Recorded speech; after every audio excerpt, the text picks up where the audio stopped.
Hello, everyone, and welcome to The Guy Dawson Show at WCOBM.com, the World Center of Broadcast Media.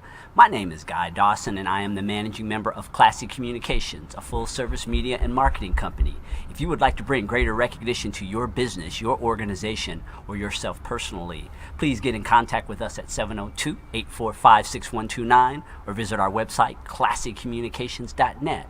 We are broadcasting to you live from the Gene Woods Racing Experience in fabulous Las Vegas, Nevada, just a stone throw from the Las Vegas Strip. And the ladies are away this week, but I have a very insightful young man who I just met yesterday, who just blew me away with his visions of life and his energy, and I just had to have him to be a part of the show today. He and I are going to go for the whole hour, and we have a whole lot of things to talk about. His name is Bear, and welcome to the Guy Dawson Show, Bear. Thank you. Hello, everyone. Great to be here. Hello. Let's begin. Bear is a friend of Raquel B. Sharper Now's. All of you out there know she's one of the co-hostesses of this show. She met him a couple of days ago. What was the event that the two of you met at? We went to Silence of Savasana. What it was we went to an event that allows you to find the best parts of yourself and bring them to the surface. And we were doing yoga out at Red Rock Casino, and there was about 400 to 500 people there. And it's really a really joyous experience. So when you're there, you're allowed to really truly be yourself and open up and find your center. And Raquel was telling me that we've got this guy. We need to have him on the radio show, which we did yesterday. And he came through, and we had one of the most inspirational radio shows that we've had in quite a while with Bear yesterday. Everyone in there we just hit it, didn't we? Yeah, we did. It was really spot on. Level. It was a really, really great and thought-provoking conversation. So your profession is that you are a holistic massage therapist, is that? No, it's not really my profession, my lifestyle, because a profession will have you locked in. I'm ever evolving. What you do is what you do in the moment. It's not who you are, it's just what you're doing. So my evolution is yet to be seen. We're still evolving. But in the moment, I'm doing a lot of things. I'm doing life coaching. I'm working with some of the top coaches now in the country, actually. And just all these things are kind of coming together just because I put it out there. And it really does show that you become what you think, what you feel, and what you focus on. But you do massage. I do. That's it. Massage is what I do, though. Massage. That's my baby. That's what I started at when I was 8 years old. It's my life's work. That's my baseline. I've been into holistic healing since I was 8 years old. My mother got me into it. Massaging her feet, actually. It started at a really pure place.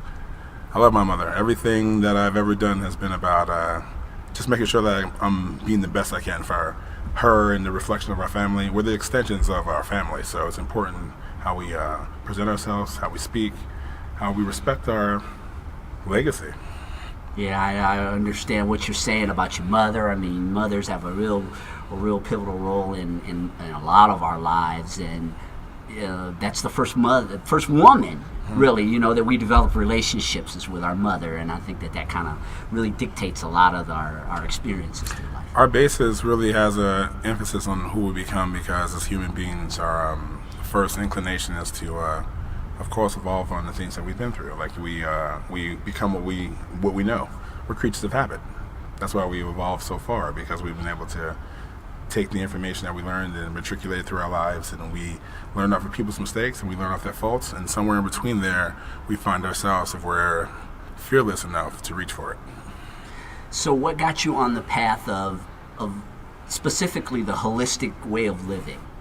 It really wasn't on a path. I was born on it. I've been a nurturer by nature for as long as I know. I love seeing people have the best quality of life, be the best versions of themselves, bring the best versions of themselves to the forefront. I remember being a kid, always wanting to help everybody in class and facilitate and make sure no one was fighting or people were happy and the toys were delegated evenly. It's always been that way. It's just the right thing to do. So you're saying that basically your nature is, and all of our natures basically probably are that way, but you've been able to really acknowledge your nature and share this type of energy throughout your life, and then it's translated into the things that you do in business as well? Simply put, I love without regard of anything or anybody else, what anybody thinks or feels, and what anybody thinks I should feel. I love selflessly, and you have to, because if you don't, then you're allowing stress and frustration to take over, and once that happens, you can't take it back. Yeah, that is really a critical point that you're making. That love conquers all, Right. and stress and worry and those types of things that we experience in our lives. I think they're a lack of love. Mm-hmm. I think I was listening to it's a CD by Rhonda Byrne, the lady that did The Secret, but she did 2 or 3 others, but it's called The Power. Right. And in The Power, she mentioned that, and she talked about anytime you're experiencing anything in your life that's not what you want it to be, it's due to a lack of love. It's funny, and I just recently started reading a lot of some of these self-help books and certain things, because I never read them before. I already started reading them because people have been telling me all these good books that I've made notes about, I've made mention of, that I've never heard of, and that, have you ever read this book? Have you ever seen this? And no, it's like, this is how I think.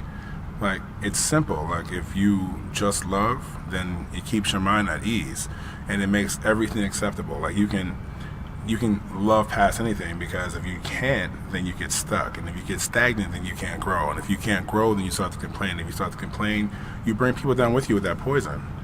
Like, every time you look at someone and you go to put a story on them that has nothing to do with building or adding some kind of growth to a process, then what happens is we lose out. We lose out on an opportunity to grow. We lose out on an opportunity to become more, because now we're dealing with another issue that wasn't our own. So if you let this into your space, it starts becoming your reality, because it's what you're being saturated with. Now, it's a choice to take this energy on. It's a choice to be involved with those types of energies. Like, you have a choice. There's no anything in this world that can cause you anxiety, except for it's a reaction to how you look at things. All of this is a reaction. You control anxiety through your emotion. Why does one situation cause someone to have an adrenaline rush, like jumping out of a plane, where another person jumping out of a plane causes them to freak out and go scared? It is a perception on what it is you're going through. So if you can change your perception, then you can change your reality. Did you have mentors or people who you studied under who might have helped you to shape your thinking? Sure, I'm sure, directly and indirectly. Not anything I can say that's really given me the full body of what I have. It's just I'm a really great listener. I've always understood from a very early age that you have 2 ears, 2 eyes, and 1 mouth for a reason. You should see twice as much, hear twice as much, and speak less. You can't learn while you're talking. There's no way. There's no way you can learn while you're talking. And so that always approaching all of your relationships that way, where you're listening and learning from people, maybe that was your form of mentoring. All my mentors are older people. Like, everybody that speaks to me, I listen. Like, where the difference between me and other people, I think, is when you talk to me, like, if I ask you how you're doing, I'm waiting for the answer. Because most people think when you say how you're doing, it was just like hi, and they walk off. How you're doing invokes a conversation. Words matter. If you're not listening to what's being said, then how can you hear what's going on? How do you know how to properly answer a question? Half of what we go through in our life is because we're responding to emotion, not the context of the conversation. So we're missing out on the opportunity to learn each other, because we're fighting a fight that can't be won until we listen. We owe it to each other to be mindful of each other's feelings. We're all people first. We're all human beings, and we're all different. We can't expect anything from anyone except for them to be who they are. That's it. That's the only thing you can ask of a person. If you accept those things of whoever you're with, then you can build and grow in anything. But if you try to falter or change things, or force someone to take away something that they've built upon, that's part of who they are, because we're all trying to build the best representation of ourselves.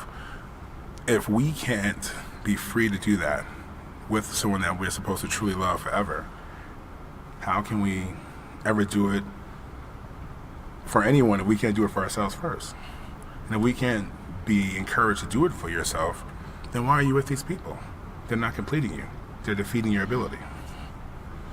Yes, it does make all the difference in the world, the way that you are seeing your life is definitely shaping your environment, and we touched on a lot of things on the radio show yesterday. We did. And as we go along through this interview, I want to bring some of them up again. And I think you're all going to truly enjoy this show that I'm going to be doing with Bear today. We're going to be talking about spirituality and business and life and relationships, because ultimately life is all about relationships in one form or another. It's all balances. It's all about how you build I'm going to it. go to commercial break. Okay. And when we come back, we're going to touch on a whole lot of other things. I am speaking with Bear. He is a spiritual leader. And we're going to take a short commercial break and be back with more of The Guy Dawson Show at WCOBM.com.